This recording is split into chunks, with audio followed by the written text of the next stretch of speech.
Hello everyone, welcome back to the Sports Fall Podcast. Jersey Joe Archino back here again.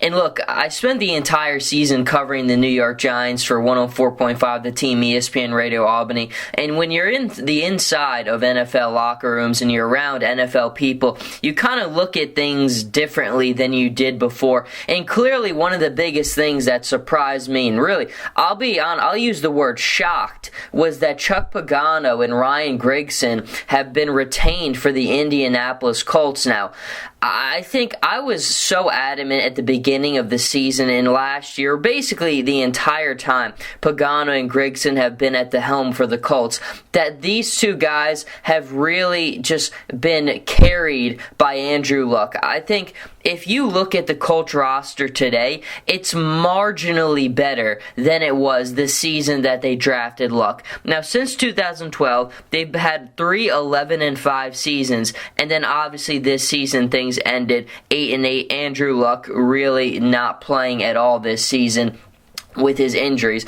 But I think there's a reason Luck sustained those injuries this season and was so hobbled, because he's had such a lackluster offensive line, such a lackluster group of talent around him. It has been a one-man show for Andrew Luck these last 3 years, and I think it speaks volumes more than anything about his ability, more than anyone on the Colts with their ability.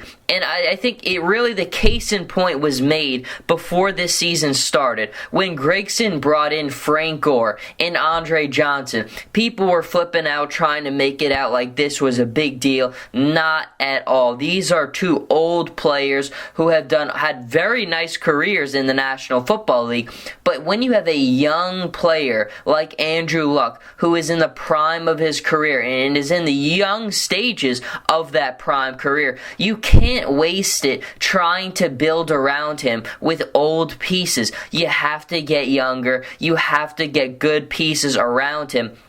And Ryan Grigson has just not done that. I think it's more shocking to me that Grigson was retained. If they kept Pagano, I could have seen it a little bit more, but even him, I think you look at that game against the Patriots, and it's just so evident how outmatched and outcoached they are in big games. The best coaching job I thought the Colts had was when Bruce Arians was the interim when I love Chuck Pagano. I think his message is tremendous. I think he's a warrior. He's a outstanding human, but I just don't think that he's the right man to lead this football team. I just think it's been evident that he's been outcoached in the big games.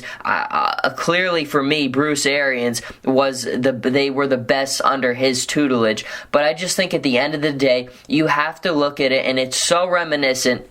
I call it the Cleveland Cavalier LeBron James effect. When LeBron James was in Cleveland the first go-around, he kind of served as a guy who made that roster look 8,000 times better than it actually was, bringing the Cavaliers to the finals against the Spurs in 2007. That was the worst roster in NBA Finals history, and they got swept by the Spurs. But the mere fact that he was able to bring that roster to the finals shows how special of a player he is. And it's the same thing with Andrew Luck, bringing the Colts to the AFC Championship game last year, losing big, but still bringing them there, speaks volumes to how good he is of a pro and how good this guy can be. But at the end of the day, you're not winning anything unless you get good talent around you. LeBron had to go to Miami to seek out that talent. Now, the second go-around in Cleveland, the talent is there. But the first go-around, there was no talent there.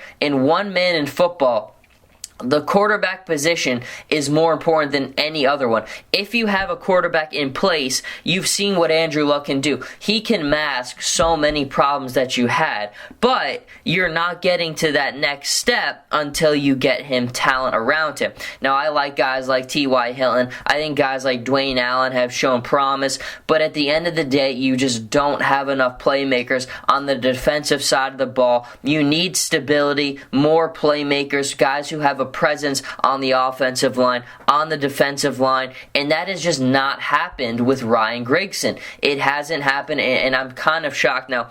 Jim Irsay talked about things, and he kind of said, look, these two guys, they're back. We want them moving forward together. But it's just not a great pair. I mean, these are always very difficult situations because it's difficult, I think, when you're an owner to really look at a situation like this and say, well, Pagano and Grigson are the problem because they've had 3 seasons in a row where they're 11-5, and they progressed each season. It's difficult in life a lot of times in life, in sports, you see people fired because they start one way and then they gradually decline from there. But it's been nothing but an upward trend for the Colts. You look at the first year with Bruce Arians, they lose their first playoff game. The second year when Pagano is back, they win their first playoff game, then they lose their second one, and then the third season they get all the way to the AFC Championship game. So you would have expected this season the next step would have been Super Bowl. But obviously without Andrew Luck, none of that was ever going to be possible.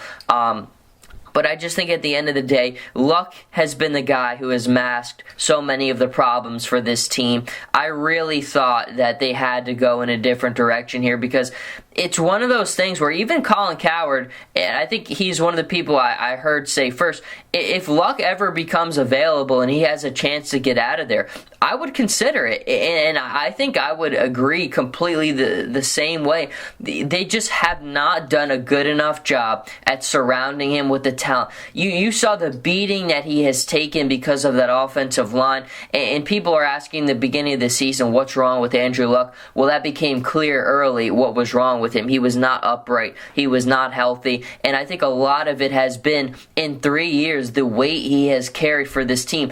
I mean, LeBron James carried a tremendous amount of weight his first go-around in Cleveland. But carrying the weight of a basketball team and carrying the weight of a football team, there's no comparison. Andrew, it's so much more difficult and draining mentally and physically on you to carry an NFL team than it is to carry a basketball team. And I think that's one of the things. I think mental fatigue also was a big part of it for Andrew Luck.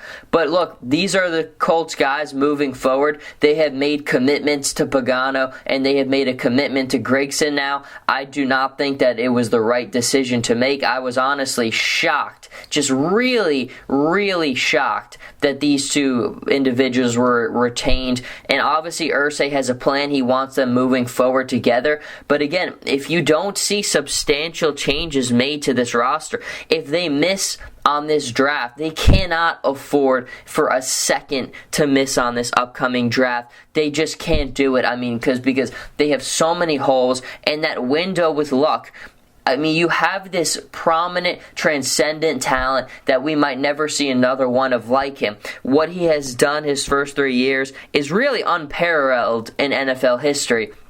This is a special player. You can't afford to waste him. The Cavaliers took it for granted with LeBron James, his first go-around, and he left as a result of it. I think the Colts are in that area where they very well might be making the same mistake that the Cavaliers did, and it's very different in football. So they need to be very aware of where they stand.